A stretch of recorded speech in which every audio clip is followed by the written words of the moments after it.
નમસ્કાર વિદ્યાર્થી મિત્રો, એકાઉન્ટ વિષયમાં આપણે છેલ્લે ચેપ્ટર નંબર 7 રોકડ મેળ અને તેના પ્રકાર આપણે પૂરું કર્યું. ત્યાર પછી ચેપ્ટર નંબર 8 નું છે ખાસ આમનોંધ. કયું ચેપ્ટર છે? ખાસ આમનોંધ. ખાસ આમનોંધ જે છે એ પણ એક પેટા નોંધનો જ એક ભાગ કહી શકાય. પેટા નોંધનો જ એક પ્રકાર છે. કે ખાસ આમનોંધ જે ચેપ્ટર છે એ પણ શું છે? પેટા નોંધનો જ એક પ્રકાર છે. જે વેપારી પેટા નોંધ તૈયાર કરતો હોય એ વેપારી ખાસ આમનોંધ પ્રકારની જે પેટા નોંધ છે એ પણ તૈયાર કરતો હોય છે. એ પણ શું કરે છે? તૈયાર કરે છે. હવે આપણે જોયું તો કે પેટા નોંધની અંદર આપણે જુદી જુદી પ્રકારની જે આપણે પેટા રોકડ મેળ જોયું. એક પણ મેં કીધું રોકડ મેળ એ પણ એક પેટા નોંધનો જ પ્રકાર છે, પેટા નોંધનો જ એક ભાગ છે. આપણે જે પેટા નોંધના જે પ્રકાર જોયા હતા એમાં આપણે અલગ અલગ પ્રકારની પેટા નોંધ વિશે આપણે અભ્યાસ કર્યો. એમાં આપણે પહેલું જોયું તો માલ અંગેની પેટા નોંધ, જેમાં આપણે ખરીદ નોંધ, વેચાણ નોંધ, ખરીદ પરત, વેચાણ પરત, આપણે 4 પ્રકારની નોંધ જોઈ હતી. સ્કેલ ચેપ્ટરમાં પેટા નોંધ ચેપ્ટરમાં આમાં માત્ર માલની ઉધાર ખરીદી અને વેચાણના લેવા આપણે નોંધ હતા.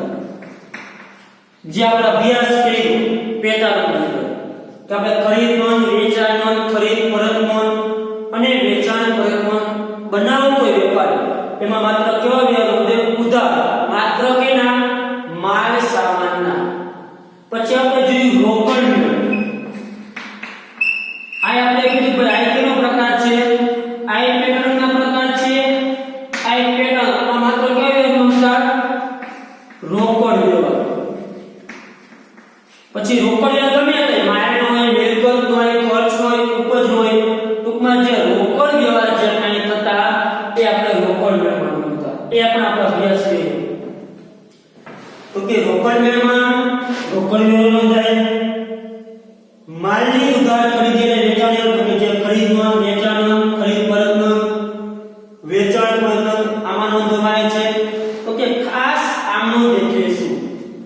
આમનોંધ આપણે અભ્યાસ કરીએ. આમનોંધની અંદર તમામ વ્યવહારો નોંધવામાં આવે. નાનો વેપારી હોય એ આમનોંધ તૈયાર કરતો હોય, પણ જે મોટો વેપારી હોય તે આમનોંધ તૈયાર ન કરે, પણ શું તૈયાર કરે? પેટા નોંધ. જેથી કામનું વર્ગીકરણ કરી શકાય કે અલગ અલગ વ્યક્તિને અલગ અલગ કામની સોંપણી કરી શકાય. તો કે આપણને ખબર છે કે મિલકતનું ઉધાર વેચાણ થયું. મિલકતનું ઉધાર વેચાણ તો આપણે તો એક પેટા મનવાનું નામ આવે. રોકડેથી વેચાણ તો રોકડ મેળમાં નોંધી નાખે. મિલકતનું જો રોકડેથી વેચાણ થયું તો રોકડ મેળમાં આવે, પણ મિલકતનું ઉધાર વેચાણ થયું તો આપણે ખબર કે ભાઈ મિલકતના વ્યવહારમાં 7 પેટામાં નો આવે કે નો આવે રોકડ મેળમાં. તો આવો જે વ્યવહાર થયેલ છે એ વ્યવહારની નોંધ ક્યાં કરવી? એવા વ્યવહારની નોંધ ક્યાં કરવી? એના માટે ખાસ આમનોંધ તૈયાર કરવાનો છે. જો ખાસ આમનોંધ આપણે સૌપ્રથમ આપણે કેવા વ્યવહાર નોંધવાના છે એ પણ અભ્યાસ કરશું. પહેલા આપણે ખાસ આમનોંધનો વ્યાખ્યા અર્થ જોઈએ. તો કે ખાસ આમનોંધ એટલે શું? જે પેટા નોંધ મેં કીધું ભાગ છે. કેનો ભાગ છે? પેટા નોંધ. સૌપ્રથમ ખાસ આમનોંધ એટલે શું? તો કે અન્ય પેટા નોંધમાં જે વ્યવહારો સામાન્ય રીતે નોંધાતા નથી તેવા વ્યવહારો જે પેટા નોંધમાં નોંધવામાં આવે તેને ખાસ આમનોંધ કહે છે. એટલે કે જે આ બધી કેના પ્રકાર છે? આ બધી પેટા નોંધો છે. શું છે? પેટા નોંધના જ આ પ્રકાર છે. આપણે પેટા નોંધ મુખ્ય 4 પ્રકાર છે. તો માલ અંગેની, તે પછી આપણે રોકડ મેળવવાની જોયું હતું, એટલે ઊંડી અંગેની, અને ચોથો હતો ખાસ આમનોંધનો પ્રકાર. આ ચાર પ્રકારના આપણે ખબર છે પેટાનું જે ચેપ્ટર છે એમાં આપણે ચાર પ્રકારની જેને કે પેટર્ન વિશે અભ્યાસ કર્યો તો કે ખાસ આ મને કેવી પેટર્ન તો કે એકેય પેટર્નમાં જે એવો સમાનતા નથી તો કે અન્ય પેટર્ન જે છે કે જે આ બધી પેટર્નો છે એમાં જે એવો સમાનતા નથી તો કે આ એકેય પેટર્નમાં જે એની નોંધ થઈ શકતી નથી એવો વ્યવહાર તો જે એકેય પેટર્નમાં તમે નોંધ નથી કરી શકતા જે વ્યવહાર આ એકેય પેટર્નમાં જેને કહેવાય કે નોંધાતો નથી એવા વ્યવહાર નોંધવા માટે જે પેટર્ન તૈયાર કરવામાં આવે છે એને કહેવામાં આવે છે ખાસ આમનું શું કહેવામાં આવે છે ખાસ આમનું કે ભાઈ એકેય પેટર્નમાં જે વ્યવહાર ચાલે ન હોય તો કે અન્ય એકેય પેટર્નમાં જે વ્યવહાર નોંધાતો ન હોય એવા વ્યવહાર નોંધવા માટે જે પેટર્ન તૈયાર કરવાનો છે એ પેટર્નનો જે પ્રકાર છે એ પેટર્ન એટલે ખાસ આમનું કે આમનું ખાસ આમનું તો કે જે અન્ય પેટર્નમાં જે સામાન્ય રૂપમાં નોંધાતા નથી એવા જે પેટર્ન આપણે નોંધવામાં આવે છે એને રૂપમાં ખાસ આમનું કહેવામાં આવે છે ખાસ આમનું જે નમૂનો છે જે આપણે કેમ પેટર્ન લખીને પેટર્ન આપણે નમૂનો જોઈએ રોકડ મેળના આપણે નમૂનો જોઈએ તો રોકડ મેળના જે વ્યવહારો નોંધવું તો રોકડ મેળનો શું નમૂનો છે એમ ખાસ આમનોનો જે નમૂનો છે ને એ આપણે જે આમનોન ચેપ્ટર ભણ્યા એ આમનોનના નમૂના જેવું તારીખ વિગત ખાતા ઉધાર રૂપિયા જમા રૂપિયા એના નમૂનામાં કોઈ ફેરફાર નથી હવે ખાસ આમનોનમાં કેવા વ્યવહાર નોંધવામાં આવે છે આપણે એના વિશે બોલીએ કે ખાસ આમનોન જે છે એમાં કેવા પ્રકારના વ્યવહારો નોંધવામાં આવે છે તો કે ખાસ આમનોનમાં પહેલા તો શરૂઆતની આમનોન તો કે 6 પ્રકારના વ્યવહારો છે કેટલા પ્રકારના વ્યવહારો 6 પ્રકારના શરૂઆતની આમનોન અન્ય પેટર્નમાં ન સમાનતા વ્યવહારો ખાતાની ફેરબદલીના વ્યવહારો આખર નોંધો હવાલા નોંધો અને ભૂલ સુધારણા નોંધ આવા 6 પ્રકારના જે વ્યવહારો છે જે વ્યવહારોની નોંધ તો કે ખાસ આમનોંધની અંદર કરવામાં આવે છે માં પહેલું જોઈ શરૂઆતની તો કે શરૂઆતની આમનોંધ એટલે કે તો કે જ્યારે માલિક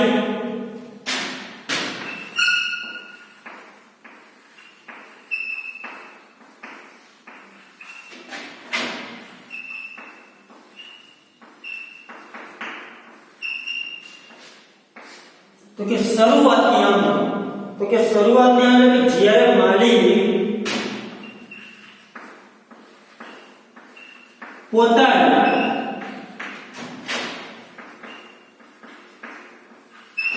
અંગત મિલકતો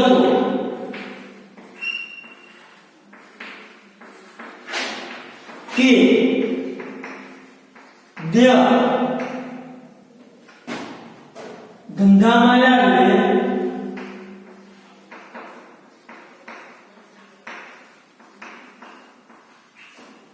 તેની નોંધ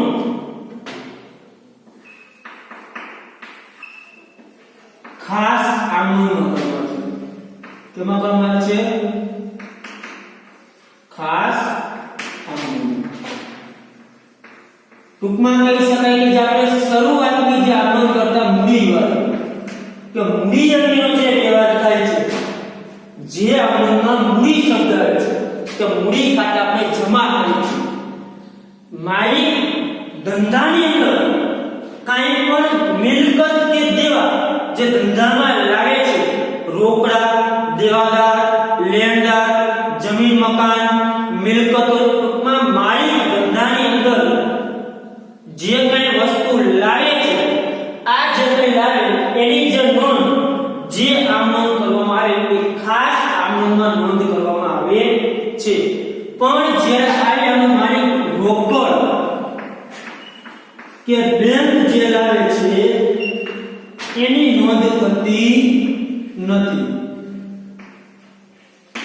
માલિક આપણે ખબર છે કે જ્યારે ધંધો માલિક શરૂ કરે ત્યારે ધંધોની અંદર માલિક અમુક વસ્તુ ધંધામાં લાવતો હોય શું કરતો હોય લાવે રોકડા લાવે ફર્નિચર લાવે એટલે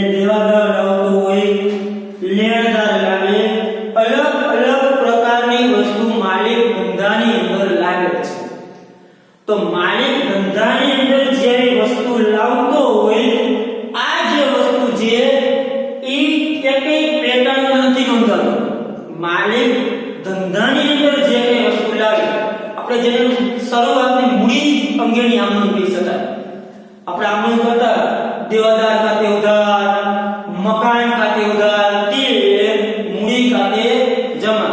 આપણે આ પ્રકારના વ્યવહાર જોતા કે આ ભાઈ 10,000 રોકડા, 15,000 નું ફર્નિચર,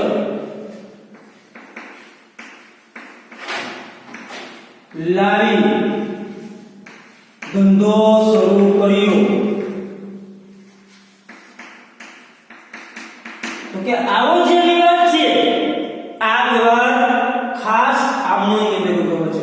પણ એમાં મેં કીધું ને રોકડ અને બેંક જે માલિક લાવતો રોકડા કે બેંક એટલે પણ બેંક કે રોકડા લાવતો હોય તો એની નોંધ ખાસ આમનોમાં થતી નથી. ત્યાર પછી બીજું જોઈ અન્ય પેટા નોંધમાં ન સમતા વ્યવહાર.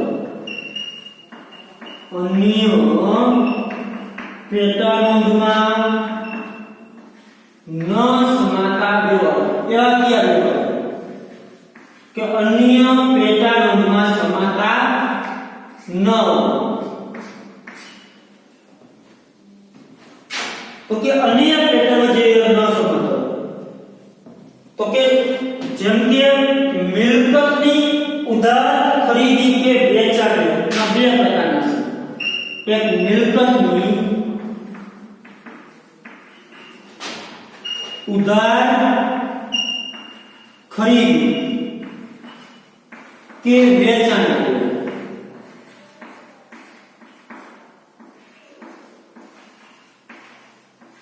તો કે અન્ય પ્રકારનો સમય છે મિલકતની ઉધાર ખરીદી કે વેચાણ કરે. જે મિલકતનું ઉધાર ખરીદી કે વેચાણ કરવામાં આવે ત્યારે બરાબર છે આવા વ્યવહારો અન્ય પેટાળમાં જેને કહેવાય કે ઉધાર ખરીદી કે વેચાણ ના વ્યવહારો. અને બીજું કહી શકી કે આ ઉધાર ખરીદી કે વેચાણ સમયે ઉદ્ભવતો નફો કે નુકસાન પણ.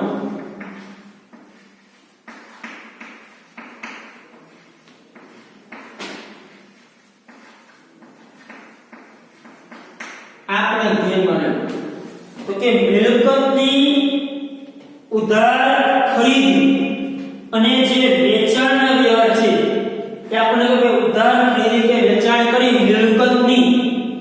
તો જો મિલકતની ઉધાર ખરીદે છે તો કે માલિક પેટાણ આપણે નોંધતા ને આપણે નોંધ બી લેતા ફર્નિચર મિલકત હોવાથી આમાં નોંધ થશે નહીં. ઉધાર વ્યવહાર છે એટલે આ પાછો રોકડ વ્યવહાર નહીં કેમ કે રોકડ વ્યવહાર માત્ર કેવો વ્યવહાર ચાલે રોકડ વ્યવહાર ચાલે એટલે એમાં આવશે નહીં. એટલે કે આવો જે વ્યવહાર છે એ ખાસ આમનોમાં નોંધાય છે. આ સિવાય ઉધાર મિલકતની ખરીદી કે વેચાણ છે જે નફો કે નુકસાન થાય બરાબર છે. નફો કે નુકસાનની નોંધ પણ ખાસ આમનોમાં જ કરવામાં આવે છે. શું કરવામાં છે ખાસ આમનોન. માની કે મિલકત વેચતા નફો કે નુકસાન જે કંઈ આપણને થયું એની નોંધ પણ ખાસ આમનોનની અંદર કરવામાં આવે છે. શું કરવામાં આવે છે ખાસ આમનોન. પછી બીજું એવા વ્યવહારો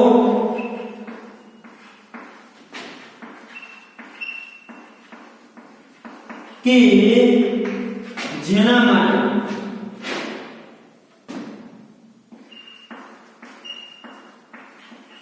અલગ પેટાનું ન રાખવું.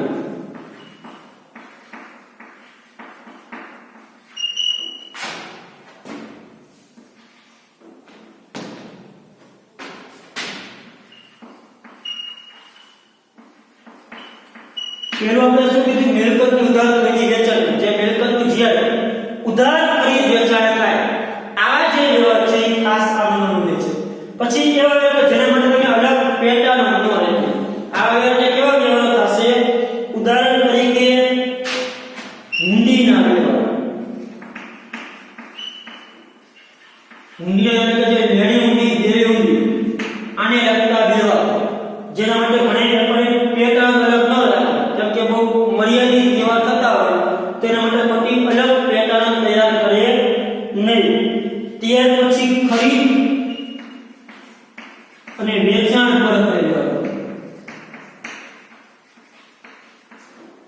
ઘણા વેપારી ખરીદ પરત ને વેચાણ પરત નોંધ પણ નોંધે છે, માત્ર ખરીદ અને વેચાણ અંગે કરે. શું કામ? તો કે ખબર છે આપણે કઈ ખરીદ પર કે રોજે રોજનું ન હોતું તો વેચાણ પર આપણે રોજે રોજ કરતા હોય. બરાબર છે? એટલે કે ખરીદ પરત અને વેચાણ પરતના વ્યવહારો મર્યાદિત થતા હોય. બહુ એટલા ક્યારે બને? એવું બને નહીં કે આપણે માલ ખરીદી કરી પાછો મોકલી દેવો. સંજોગો વશ ક્યારે બનતું કે આપણો વેચેલો માલ પાછો તો રોજે રોજ બનતું હોય નહીં. એટલે કે આવા સંજોગોની અંદર કે જેને કહેવાય કે ખરીદ અને વેચાણ પર ઘણા વેપારી તૈયાર ન કરતા, તો આવા માટે જેને અલગ પેટર્ન ન લેવી હોય તો એવા વ્યવહારો પણ ખાસ આમનોમાં નોંધવામાં છે. શેમાં નોંધવામાં છે? ખાસ આમનો. બરાબર છે? આ બધાયના આપણે દાખલા જોશું સ્વાધ્યાયમાં લેખિત ના. બરાબર છે? પહેલી આપણે શું વાત કરી? શરૂઆતની આમનો. બીજું અનિયમ પેટર્નમાં ન સમાતા એટલે કેવા વ્યવહાર? મિલકતની ઉધાર ખરીદ વેચાણના વ્યવહારો કે એવા વ્યવહાર જેમાં તમે કોઈ અલગ પેટર્ન એટલે કે પેટર્ન તમે અલગ રાખી. દાખલા તરીકે હુંડીના વ્યવહાર કોઈ થી લેણી હુંડી કે દેવી હુંડીનો વ્યવહાર. આપણે જ્યારે વ્યવહાર આવશે ત્યારે આપણે ચર્ચા વધુ કરશું કે ભાઈ એવો વ્યવહાર કોઈ બન્યો હોય તો એ તમે પેટર્ન અલગ ન રાખી. ખરીદ વેચાણ પરત હોય એનો પણ તમે વ્યવહાર રાખેલ ન હોય તો એ ત્યાર પછી ત્રીજું છે વિશિષ્ટ પ્રકારના વ્યવહારો. કેવા વ્યવહારો? વિશિષ્ટ પ્રકારના. વિશિષ્ટ પ્રકારના એટલે કેવા વ્યવહારો? વિશિષ્ટ પ્રકારના વ્યવહારની અંદર જેને કહેવાય કે કોઈ પણ રીતે ગયેલ માલ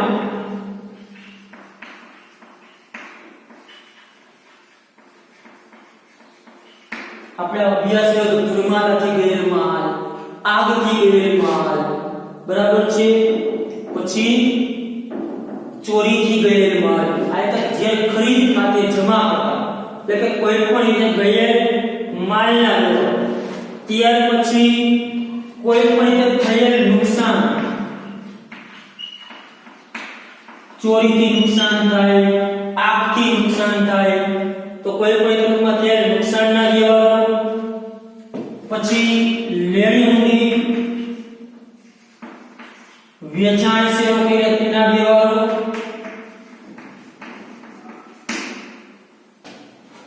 ત્યાર પછી હુંડીની નકરામણી, ગાલખાત, હુંડી નકરામણી, ગાલખાત તેના વ્યવહારો.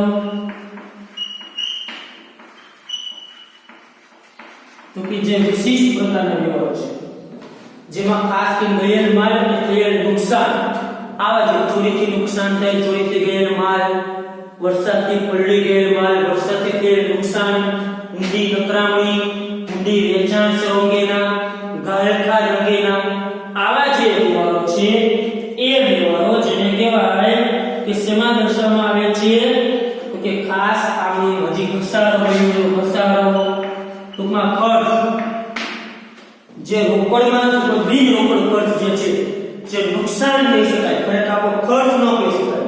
શું કહી શકાય? નુકસાન.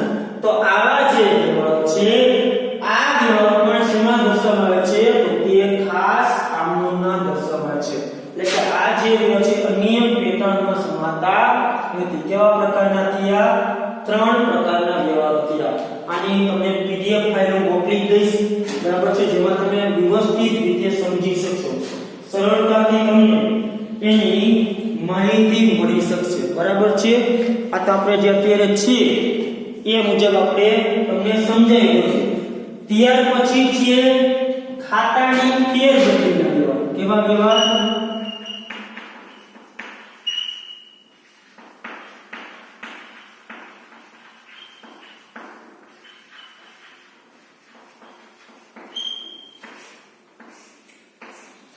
ખાતાની ફેરબદલીના એવા વ્યવહારો કે કોઈ પણ ખાતામાંથી બીજા ખાતામાં રકમ ફેરબદલ કરે કે તેની નોંધ ખાસ આમનો થાય. કેવા? કોઈ પણ ખાતામાંથી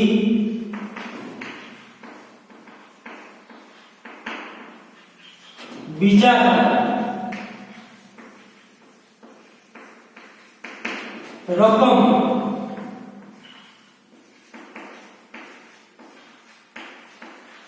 ફેરબદલ કરવાનો તે વાપરજો. ફેરબદલ એટલે શું કે ફેરબદલ એટલે એવા કે ઉદાહરણ તરીકે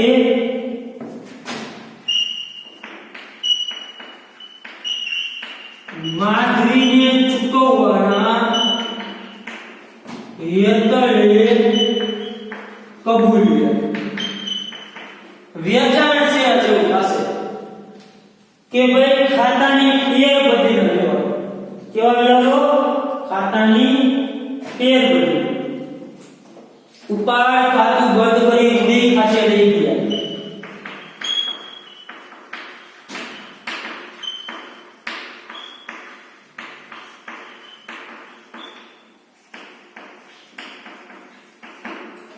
તો કે ખાતાની ફેરબદલી કરી કે ભાઈ માધવીને ચૂકવો ને હેતલ કબૂલ. આપણે માધવીને રૂપિયા આપવાનો, હેતલ કઈથી આપણે લેવા. એટલે આપણે શું કે હેતલ ભાઈ તું ડાયરેક્ટ માધવીને કાપી દીધું. એટલે કે માધવીને ચૂકવવાના જે રૂપિયા હેતલ ની ભાગીને આપી દીધું. આપણે વહીવટ પૂરો. મને આપણે પાસેથી લેવાની એકને આપણે આપવાનો. તો આવા સંજોગોમાં શું કરી ગયો કહી દી હવે ડાયરેક્ટ આપો કે ભાઈ તું ડાયરેક્ટ એને આપી, મારે તને આપવાના.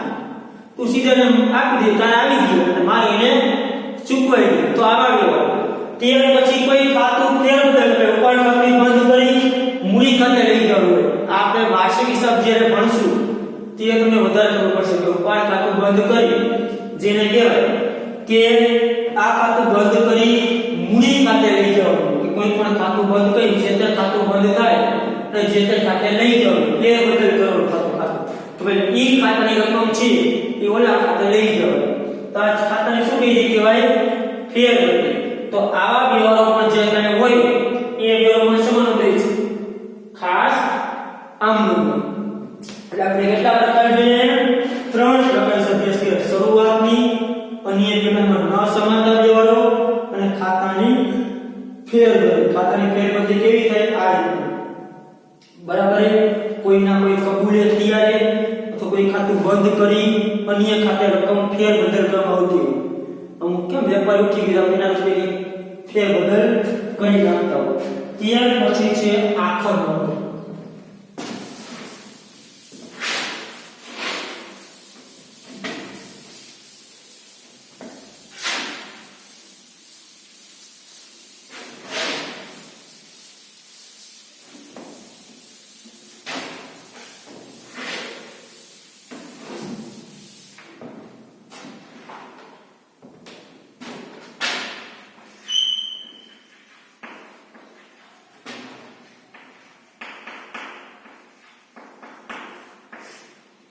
આખર નોંધો એટલે તો કે આખર નોંધો એટલે હિસાબી વર્ષના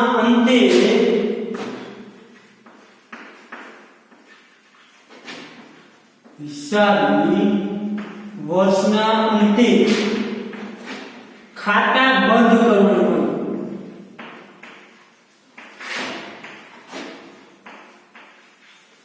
જેને કહેવાય આખર. હિસાબી વર્ષ પૂરું થાય, હિસાબી વર્ષ જ્યારે પૂરું થાય ત્યારે જે ખાતા બંધ કરવાની જે આમંત્રણ રહે એને કહેવાય આખર. કેવી કહેવાય? આખર. આપણું હિસાબ વર્ષ પૂરું થાય 31/3. કેદી પૂરું થાય? 31/3. તો કે આપણું જે હિસાબી વર્ષ પૂરું થાય છે તો કે જ્યારે હિસાબી વર્ષ પૂરું થતું હોય છે ત્યારે હિસાબી વર્ષ પૂરું થવાની સમયે તો કે જે ખાતા બંધ કરવાની નોંધ.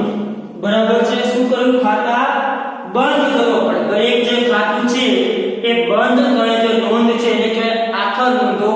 આ પણ આપણે વધારે વિગતે અભ્યાસ જેને કે વાર્ષિક હિસાબમાં કરશું. એમાં અલગ અલગ માલના ખાતા હોય. કેવા ખાતા? માલના ખાતા. બરાબર છે. તો કે પછી ખરીદના ખર્ચને લગતા ખાતા હોય.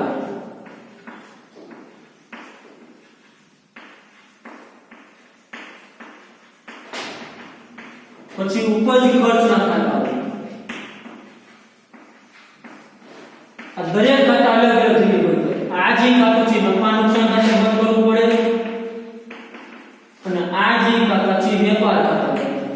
કહેવાય વેપાર. એની બાકી રૂપિયા વેપાર કરી દેવા. માલના પ્રકારે ખરીદી, વેચાણ, ખરીદ પરત, વેચાણ કરો. ઉપજ એટલે જે આપણે ખર્ચ ને ઉપજ છે તે પગાર, કમિશન, વટાવ, જે કંઈ ખર્ચ, વેચાણ વિતરણ ખર્ચ, જે કંઈ આવક અને ખર્ચના ખાતા છે, નફા નુકસાન ખાતે બંધ થાય. માલ અને માલને લગતા કરતા ખરીદી લગતા જે ખર્ચા છે એના ખાતા બંધ થાય. ત્યાં તો કે એના ખાતા બંધ કરવા છે નફા નુકસાન ખાતે. આપણે વાર્ષિક હિસાબની અંદર વધારાની વિગતે ચર્ચા કરશું. ત્યાર પછી જે હવાલા નોંધ છે આ પણ વાર્ષિક હિસાબનું મુખ્ય અંગ છે. હવાલા નોંધ આ વાર્ષિક હિસાબમાં મેઇન પોઈન્ટ કહી શકાય. હવાલા જેની બે અસર થાય. બરાબર છે. તો કે હિસાબી વર્ષના અંતે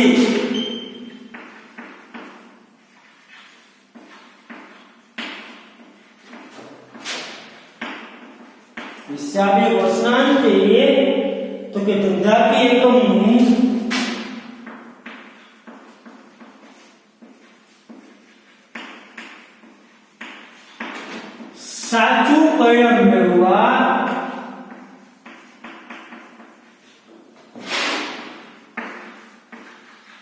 સાચું પરિણામ મેળવવા અને સાચી આર્થિક સ્થિતિ જાણવી.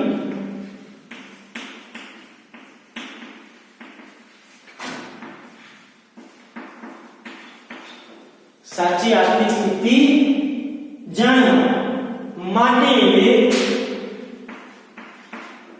કેટલાક હવાલાની નોંધ કરવાની છે.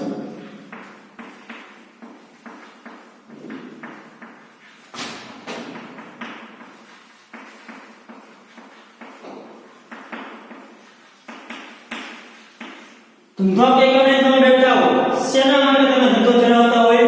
આપણે કોઈ પણ વ્યક્તિ ધંધો કરતો હોય તો ધંધો કરે છે પણ તો કે ધંધો એટલા માટે કરતો કે ભાઈ નફો મેળવવાના હેતુથી કોઈ પણ વ્યક્તિ ધંધો કરતો. આપણે જે સાચું પરિણામ નફો જે છે સાચો નફો કે નુકસાન જાણી શકાય અને આપણી જે સાચી આર્થિક સ્થિતિ જે પાકું સર્વે રજૂ કરે કે આપણી સ્થિતિ કેવી છે. બરાબર છે. કે આપણે હિસાબી સમીકરણનો અભ્યાસ કર્યો. વધારેની માહિતી આપણે વાર્ષિક હિસાબ જ્યારે ભણશું ત્યારે તમને વધારે ડીપની અંદર તમને ખબર પડશે કે હવાલા કોને કહેવાય, હવાલાની કઈ રીતના થતી હોય. તો કે જવાબ સાચું પરિણામ અને સાચી આર્થિક સ્થિતિ જાણવા માટે તો કે હવાલાની નોંધ કરવી પડે. દરેક હવાલાની બે અસર છે. ઉદાહરણ તરીકે હવાલા આકર્ષકના હોય, ચૂકવવાનો બાકી ખર્ચ, ઘસારો છે. આવા જુદા જુદા પ્રકારના જે છે એ હવાલા હોય છે. ગાળકા અનામતનો હોય. બરાબર છે. પણ આ બધી બાબત જે બોલે કે તમને અત્યારે મગજની અંદર ઉતરશે ને ખબર નહીં પડે. કેમ કે આ જે દાખલો વાર્ષિક હિસાબ આપણે અભ્યાસ કરશું તે જ્યારે અસર આપશું ત્યારે તમને ખબર કે આને હવાલો કહેવાય. એટલે કે હવાલાનો એટલે શું?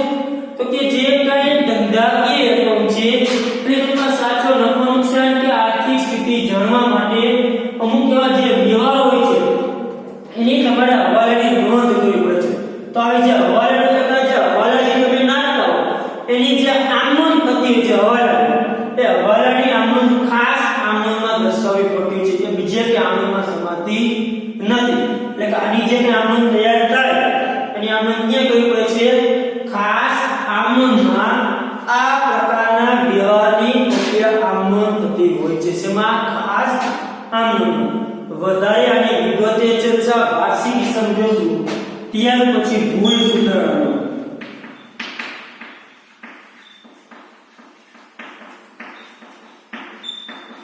ભૂલ સુધારણા તમને ભાગ 2 ની અંદર ચેપ્ટર છે ભૂલ સુધારણા નોંધ. ભૂલ સુધારણા એટલે કેવી નોંધ? તો કે ઘણી વખત તમે હિસાબો લખતી વખતે બરાબર છે તમારાથી કે ભૂલ રહી ગઈ.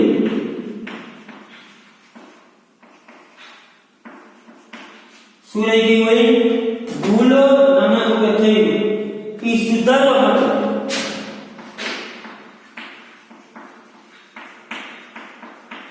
જે નોંધ કરવામાં આવે. ટૂંકમાં આપણે નામું લખતા હોય આર્થિક વ્યવહાર જે નામું લખી છે આપણે વ્યવહાર લખી છે ખરીદનો વ્યવહાર લખ્યો હોય કઈ ખરીદદાર કે રોકડ ખાતે જમા. માની લે કે કોઈ વ્યવહાર લખતી વખતે તમારો વ્યવહાર ખોટો લખવાનો. કેવો લખવાનો? ખોટો. ખરીદ ખાતે કે ખરીદ ખાતે જમા કરીને કે રોકડ ખાતે ઉધાર કરે. એટલે કે નામું લખતી વખતે જે ભૂલ થઈ ગઈ છે તો નામાની અંદર ભૂલ થઈ ગઈ હોય તો ચેક કોનો માટે કે ખોટું વ્યવહાર ખોટું છે. એમાં ચેક ચાપ કરતા નથી પણ અત્યારના સંજોગોમાં તો કોમ્પ્યુટર નામું થઈ ગયું એટલે વ્યવહાર પર ડિલીટ કરી નાખે નવો લખવાનો. જ્યારે હાથેથી નામું લખતા તો આવા જે ભૂલ થઈ ગઈ વ્યવહાર લખવામાં તો જે ભૂલ થઈ ગઈ છે જે વ્યવહાર લખવામાં એ વ્યવહાર ભૂલ થઈ ગઈ છે એ વ્યવહાર રદ નથી કે નકર ચેક નથી નાખતા પણ એ વ્યવહારની ભૂલ સુધારવા માટે નવી આમનોંધ લખવામાં આવે. શું લખવામાં આવે? નવી આમનોંધ તૈયાર કરવા છે.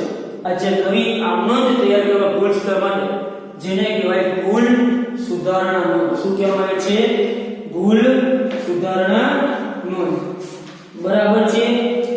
આની આપણે ભૂલ સુધારણા જે પ્રકરણ છે એમાં આપણે વિગતવાર ચર્ચા કરવાની થશે. ટૂંકમાં ખાસ આમનોંધમાં આટલા પ્રકારના વ્યવહાર નોંધાતા હોય છે. કયા કયા પ્રકારની વ્યવહાર નોંધાય છે એના વિશે આપણે અભ્યાસ કર્યો. હવે આપણે જે ખાસ આમનોંધમાં જે અલગ અલગ પ્રકારના જે વ્યવહાર છે એના જે દાખલા છે એ દાખલા આપણે નેક્સ્ટ લેક્ચરમાં આપણે અભ્યાસ કરશું.